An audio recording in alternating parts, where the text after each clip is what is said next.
Hello everyone, আসসালামু আলাইকুম। Rekha's blog and cooking শোয়ের আরও একটি নতুন রেসিপি দেখার জন্য আপনাদের জানাই স্বাগত। আজকে আমি আপনাদের সাথে খুবই মজাদার একটি ভ্যানিলা বার্থডে কেকের রেসিপি শেয়ার করব। এরকম একটা পারফেক্ট স্পঞ্জি নরম তুলতুলে কেকের বেস এবং পারফেক্টভাবে ক্রিম তৈরি থেকে শুরু করে A to Z থাকছে আমার আজকের এই রেসিপিতে। আমার আজকের এই ভিডিওটি ফলো করলে আপনারা যারা পারফেক্টভাবে কেক তৈরি করতে পারেন না তারাও এরকম সুন্দর একটি ভ্যানিলা বার্থডে কেক ঘরেই তৈরি করতে পারবেন। আশা করি আমার আজকের রেসিপিটা আপনাদের কাছে ভালো লাগবে। যদি ভালো লেগে থাকে প্লিজ আমার চ্যানেলটিকে সাবস্ক্রাইব করে আমার সাথেই থাকবেন। কেক তৈরির জন্য প্রথমে আমি শুকনো উপকরণগুলো চেলে নিচ্ছি। এখানে আমি একটা চালনি নিয়ে নিয়েছি আর দিয়ে দিচ্ছি হাফ কাপ ময়দা, দিয়ে দিচ্ছি 2 টেবিল চামচ গুঁড়া দুধ আর দিচ্ছি 1 টেবিল চামচ কর্নফ্লাওয়ার। আপনাদের হাতের কাছে যদি কর্নফ্লাওয়ার না থাকে না দিলেও হবে, এটা অপশনাল। আর দিয়ে দিচ্ছি হাফ চা চামচ বেকিং পাউডার এবং 1/4 চা চামচ বেকিং সোডা। বেকিং সোডাটা আমি একটু উঁচু করে হাফ চামচ দিয়েছি আর দিচ্ছি স্বাদ মতো লবণ। এখন সবগুলো শুকনো উপকরণ ভালোভাবে চেলে নিচ্ছি। শুকনো উপকরণগুলো অবশ্যই ভালোভাবে চেলে নেবেন। আমি এখানে একবার চালা দেখিয়েছি, অফ ক্যামেরায় আমি আরও 2বার চেলে নিয়েছি। এখন আমি সবগুলো উপকরণ ভালোভাবে মিশিয়ে ঢেকে একটা সাইডে রেখে দিচ্ছি। শুকনো উপকরণগুলো অবশ্যই ঢেকে রাখবেন, না হলে বেকিং পাউডারের কার্যকারিতাটা নষ্ট হয়ে যাবে। এখানে একটা মিক্সিং বলে এখন আমি রুম টেম্পারেচারে 3টা ডিম নিয়ে নিচ্ছি। আমি আজকের কেকটা 3টে ডিম দিয়ে তৈরি করব। ভেঙে এভাবে কুসুমগুলো আলাদা করে নিচ্ছি। খুব সাবধানে এই কাজটা করতে হবে, ডিমের সাদা অংশের সাথে যাতে কোনো কুসুম না থাকে। কুসুম যদি কিছুটা থেকে যায় সাদা অংশের সাথে তাহলে কিন্তু ডিমের ফোমটা তৈরি করতে অনেকটা সময় লাগবে। তো আমার আলাদা করা হয়ে গিয়েছে। আমি ডিমের সাদা অংশটা 2-1 মিনিটের মতো বিট করে এখন চিনি অ্যাড করব। এখানে আমি হাফ কাপ চিনি নিয়ে নিয়েছি। এখন অল্প অল্প করে চিনিটা দিব আর মিডিয়াম স্পিডে, ইলেকট্রিক বিটার মিডিয়াম স্পিডে আমি ফোমটা তৈরি করে নিচ্ছি। সবগুলো চিনি একবারে দিয়ে দিলে চিনিটা পানি ছেড়ে দিবে, তাই আমি অল্প অল্প করে চিনি দিচ্ছি আর মিডিয়াম স্পিডে বিট করে নিচ্ছি। চিনিটা খুব ভালোভাবে মেল্ট করে নিতে হবে। চিনির কোনো দানাভাব যদি থেকে যায় তাহলে কিন্তু কেকটা হওয়ার পর চুপসে যাবে। অনেকেই বলে থাকেন যে কেক চুপসে যায় আপু। আপনারা যদি চিনিটা খুব ভালোভাবে মেল্ট করে নেন তাহলে কিন্তু আর আপনাদের কেক চুপসে যাবে না।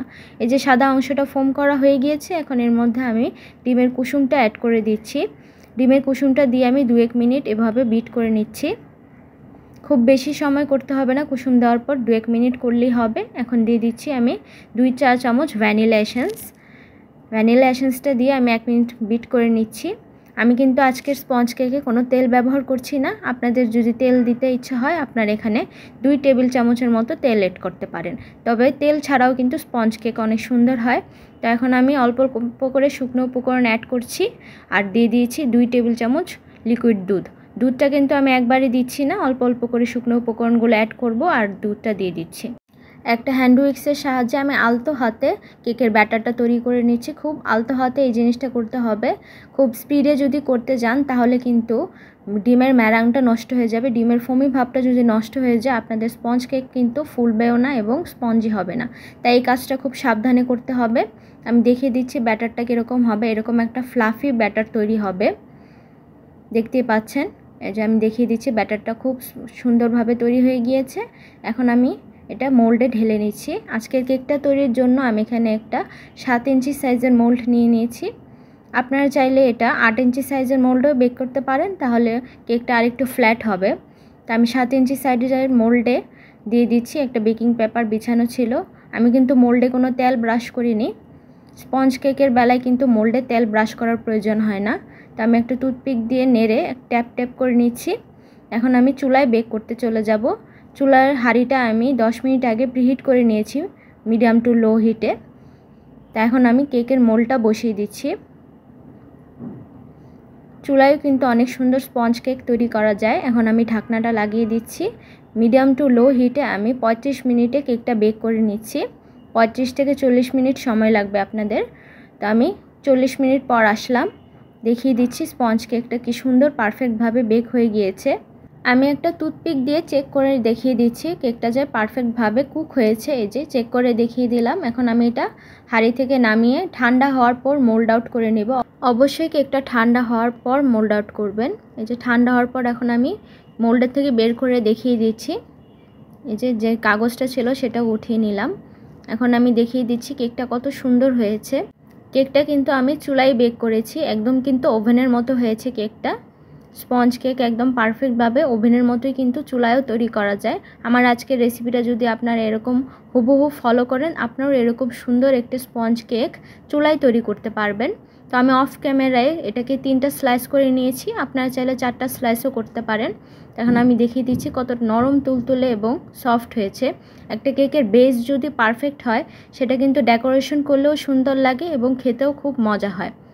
এই যে আমি দেখিয়ে দিচ্ছি, এটা আপনারা চাইলে 4টা স্লাইসও কিন্তু করতে পারেন। আমি 3টা স্লাইস করে নিয়েছি। এই যে দেখিয়ে দিচ্ছি স্লাইসগুলো। এখন আমি কেকটা ডেকোরেশন করতে চলে যাব। একটা মিক্সিং বলে আমি বরফ ঠান্ডা 1 কাপ হুইপড ক্রিম নিয়েছি। ক্রিমটা একদম বরফ ঠান্ডা ছিল। আর দিয়ে দিচ্ছি 2 টেবিল চামচ গুঁড়ো দুধ আর 1 চা চামচ ভ্যানিলা এসেন্স। যেহেতু আমি ভ্যানিলা ফ্লেভারের ক্রিম তৈরি করব, তাই ভ্যানিলা এসেন্সটা দিয়েছি। দিয়ে এখন আমি ইলেকট্রিক বিটার মিডিয়াম স্পিডে বিট করে নিচ্ছি। ক্রিমটা যদি পারফেক্টভাবে ঠান্ডা হয়, তাহলে আপনাদের ক্রিমটাও কিন্তু 3-4 মিনিটের মধ্যেই তৈরি হয়ে যাবে। আমার কিন্তু বেশি সময় লাগে নাই, আমি সর্বোচ্চ 4 মিনিট বিট করেছি। আর দেখুন ক্রিমটা কত সুন্দর পারফেক্টভাবে হয়ে গিয়েছে। এর চেয়ে বেশি ওভারবিট করতে যাবেন না, বেশি ওভারবিট করলে কিন্তু কেকের ফিনিশিং সুন্দর হয় না। আমি দেখিয়ে দিচ্ছি ক্রিমটা কত পারফেক্ট হয়ে গিয়েছে। এরকম পর্যায়ে কিন্তু আপনারা বিট করা বন্ধ করে দিবেন। যে আমার ক্রিমটা কিন্তু তৈরি হয়ে গিয়েছে। যেহেতু এখন একটু গরম, আপনাদের ক্রিমটা একটু ফ্রিজে রেখে তারপরে কাজ করতে হবে। তো আমি ডেকোরেশন শুরু করে দিচ্ছি। একটা কেক বোর্ডে আমি কিছুটা ক্রিম দিয়ে এখন একটা কেকের স্লাইস বসিয়ে দিচ্ছি। আর এখানে আমি সুগার সিরাপ তৈরি করেছি।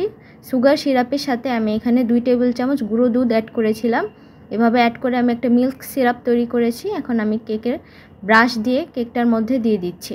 আপনারা চাইলে শুধু সুগার সিরাপও দিতে পারেন। আমি দুধটা দিয়েছি, তাতে কেকের টেস্টটা আরও বেশি ভালো আসবে। একটা পাইপিং ব্যাগে আমি ক্রিম দিয়ে এখন কেকের স্লাইসের মধ্যে দিয়ে দিচ্ছি আর একটা প্যালেট নাইফ দিয়ে সমান করে দিচ্ছি। চারদিকে সমান করে ক্রিমটা লাগিয়ে দিবেন। চেষ্টা করবেন ভালোভাবে সব জায়গায় যেন ক্রিমটা সমান থাকে, তাহলে কেকের কাটার পর কেকের স্লাইসটা দেখতে সুন্দর লাগবে। তো দেওয়া হয়ে গেছে। এখন আরেকটা স্লাইস আমি বসিয়ে দিয়ে একইভাবে আমি এখন সুগার সিরাপ দিয়ে দিচ্ছি। এই লেয়ারের মধ্যেও আমি এখন ভ্যানিলা ক্রিমটা সমানভাবে ছড়িয়ে দিচ্ছি। আপনারা চাইলে এখানে হোয়াইট চকলেটের গানাশ ব্যবহার করতে পারেন, তাহলে কেকটা আরও বেশি মজা লাগবে খেতে। আমি সমান করে দিয়ে দিচ্ছি কেকের ক্রিমটা। এখন উপরে স্লাইসটা বসিয়ে দিচ্ছি। স্লাইসগুলো কাটার সময় আপনারা চেষ্টা করবেন একদম সমানভাবে কাটতে, তাহলে আপনাদের কেকটা একদম সমান হবে এবং স্লাইসগুলো সুন্দর হবে। সবার উপরে স্লাইসটা বসানোর পর আমি সুগার সিরাপ দিয়ে এখন অল্প অল্প ক্রিম দিয়ে ক্রাম কোটিং করে নিচ্ছি। এই ক্রাম কোটিংটা করার ফলে কেকের যে গুঁড়োগুলো থাকে, সেগুলো কিন্তু ফিনিশিং দেওয়ার সময় আর ক্রিমের মধ্যে লেগে যাবে না। এভাবে ক্রাম কোটিং করে আপনারা অবশ্যই 20 মিনিট ফ্রিজে রেখে দিবেন। ফ্রিজিং করার পর তারপরে আপনারা কেকের ফিনিশিং এবং বাকি কাজগুলো করবেন। তো আমি 20 মিনিট পর এখন কেকটা ফিনিশিং দিতে চলে এসেছি। আমি হুইপড ক্রিমের মধ্যে 2 থেকে 3 ফোঁটা ইয়েলো কালার মিক্সড করে এরকম একটা কালার নিয়ে এসেছি। কালারটা দেখতে কিন্তু একদম বাটার ক্রিমের মতো দেখাচ্ছে। এখন এই ক্রিমটা দিয়ে আমি ফুল কেকটাই ফিনিশিং দিয়ে নিচ্ছি। এরকমভাবে প্রথমে প্যালেট নাইফটা দিয়ে ক্রিমগুলো লাগিয়ে নেব। এরপর একটা স্ক্র্যাপার দিয়ে কেকটা আমি আস্তে আস্তে ঘুরিয়ে ঘুরিয়ে ফিনিশিং নিয়ে আসব। এটা কিছুটা সময় সাপেক্ষ, একটু সময় নিয়ে কেকটা ভালোভাবে ফিনিশিং আনতে হবে। এই যে ভালোভাবে কিন্তু ফিনিশিং চলে এসেছে আমার কেকটায়। আমি বোর্ডটা ভালোভাবে ক্লিন করে নিয়েছি একটা টিস্যু পেপার দিয়ে। এখন প্যালেট নাইফের মধ্যে আমি 2 থেকে 3 ফোঁটা পিঙ্ক কালার নিয়ে এভাবে উপরে দিয়ে কালারটা লাগিয়ে এর একটা শেড তৈরি করে নিচ্ছি উপরে। আমি দেখিয়ে দিচ্ছি, এটা আসলে বলে বোঝানোর কিছু নেই, আপনারা দেখেই কিন্তু বুঝতে পারছেন কিভাবে করতে হবে। আলতো হাতে প্যালেট নাইফটা ঘোরালেই কিন্তু এরকম একটা শেড চলে আসবে। খুব বেশি প্রেসার দিতে যাবে না, তাহলে কিন্তু কেকের সাদা ক্রিমটা উঠে চলে আসবে। এই তো হয়ে গিয়েছে, আমি দেখিয়ে দিচ্ছি।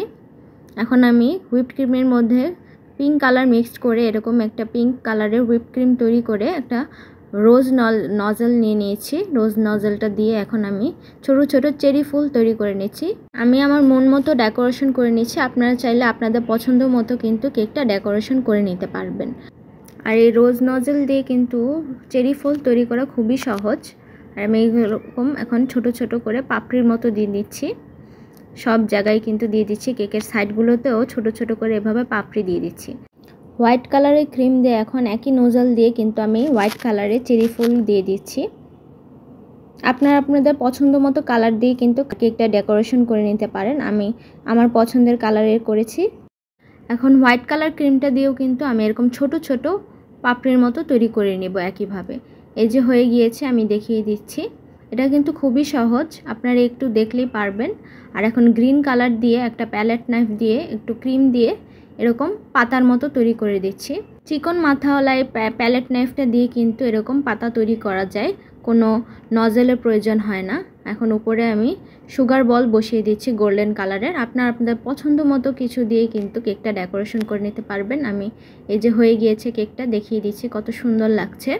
এরকম একটা বার্থডে কেক যদি আপনারা ঘরেই তৈরি করতে পারেন যে কোনো অকেশনে, তাহলে তো আর কোনো কথাই নেই, বেকারি থেকে আর কিনতে হবে না। কেকটা দেখতে যতটা সুন্দর, খেতেও কিন্তু খুবই মজা হয়েছিল। আশা করব আপনারা বাসায় একবার হলেও ট্রাই করবেন। আমার আজকের রেসিপিটা এখানেই শেষ করছি। আল্লাহ হাফেজ।